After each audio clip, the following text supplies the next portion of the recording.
Good afternoon, students. Dear students, from class 10th English textbook, I have selected a poem, and the name of the poem is Speak Up, written by Faiz Ahmed Faiz. Dear students, before starting, I will give you a brief introduction of the poem. This poem was written before 1941. India was then under the British rule. The British were very cruel rulers. They had repressed the poor Indians badly. People lived a life of fear. They had not the courage to speak up against the cruelties of the British. In this poem, the poet calls upon his people to speak up against their oppressions. He tries to fill courage in their hearts. He says that they have lips that were their own. They have a soul that is still their own. They have an upright body that is also their own. So they should use their lips, their soul, and their manliness to speak up. The poet says that the climate of change is already there. They should take full advantage of it and speak up.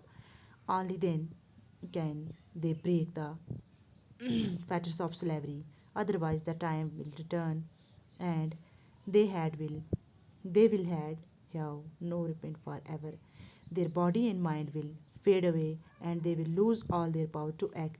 So they should speak up and say whatever they have to say. No it's introduction in Urdu. ये जो नज़म है speak up, ये 1941 से पहले लिखी गई है. तब भारत अंग्रेज़ी हुकूमत के मातहत था. अंग्रेज़ बहुत ज़ालिम हुक्मरान थे. उन्होंने गरीब भारतीयों को बुरी तरह से दबा कर रखा हुआ था. लोग डर की ज़िंदगी बसर करते थे और अपने ऊपर होने वाले जुल्म के खिलाफ आवाज़ नहीं उठाते थे. वो शायर इनके दिलों में हौसला भरना चाहता है, भरने की कोशिश कर रहा है. वो कहता है कि उनके पास होंठ हैं जो उनके अपने हैं, उनके पास एक रूह है जो उनकी अपनी है, और उनके पास इंसानों वाला एक सीधा खड़ा होने वाला जिस्म है और वो भी उनका अपना है. इसलिए उन्हें अपने होंठ, अपनी रूह और अपने मर्दानापन का इजहार करना चाहिए और खुल कर बोलना चाहिए. शायर कहता है कि इन हालात की तब्दीली का माहौल पहले ही तैयार हो चुका है. उन्हें इसका भरपूर फ़ायदा उठाना चाहिए और अपना मुंह खोलना चाहिए. सिर्फ तभी वो गुलामी की ज़ंजीरों को तोड़ सकेंगे. अगर उन्होंने ऐसा ना किया तो वक्त हाथ से निकल जाएगा और उन्हें हमेशा के लिए पछताना पड़ेगा. उनका तन मन दोनों मुरझा जाएंगे और फिर वो कुछ भी करने की ताकत खो बैठेगी. इसलिए उन्हें अपना मुंह खोलना चाहिए और जो भी वो कहना चाहते हों उन्हें कह देना चाहिए. तो अब यहाँ हम देखेंगे.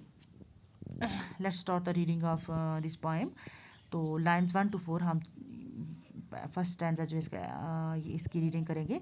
Speak up for your lips are not sealed, and your words are still your own. This upright body is yours. Speak while your soul is still your own. तो dear students, seal means मोहर बंद होना, upright means ऊपर को मतलब सीधा, soul means रूह. तो इस explanation, the poet calls upon his countrymen to speak up the things they want to speak. They have their own lips. They have not to borrow lips from others to speak up. They have upright bodies. The poet means to say that they are human beings and have the power to speak. It is only human beings who have upright bodies. No animal has the upright body or the power to speak. Thus, the poet wants to make his countrymen realize that God has given them the power to speak up, and they must speak up the things they want to say. शायर अपने मुल्क के लोगों को पुकारता है और कहता है कि उन बातों को कह देना चाहता है जो उन्हें कहनी चाहिए. उनके पास होंठ हैं जो उन बोलने के लिए हैं. दूसरों से होंठ उधार नहीं लेने हैं. उनके बदन ऊपर सीधा खड़े होने वाला है. शायर के कहने का मतलब है कि वो इंसान हैं, बोलने की ताकत रखते हैं. ये सिर्फ इंसान ही होते हैं जिनका बदन ऊपर सीधा खड़े हो सकता है. कोई जानवर नहीं जिसका बदन सीधा खड़ा हो और वो बोलने की हिम्मत भी नहीं रखता. इसलिए शायर अपने वतन के लोगों को महसूस कराना चाहता है कि खुदा ने उन्हें बोलने की ताकत दी है. इसलिए उन्हें वो बातें ज़रूर बोल देनी चाहिए जो वो बोलना चाहते हैं. तो I hope everybody has got it. Thanks. Allah हाफिज़.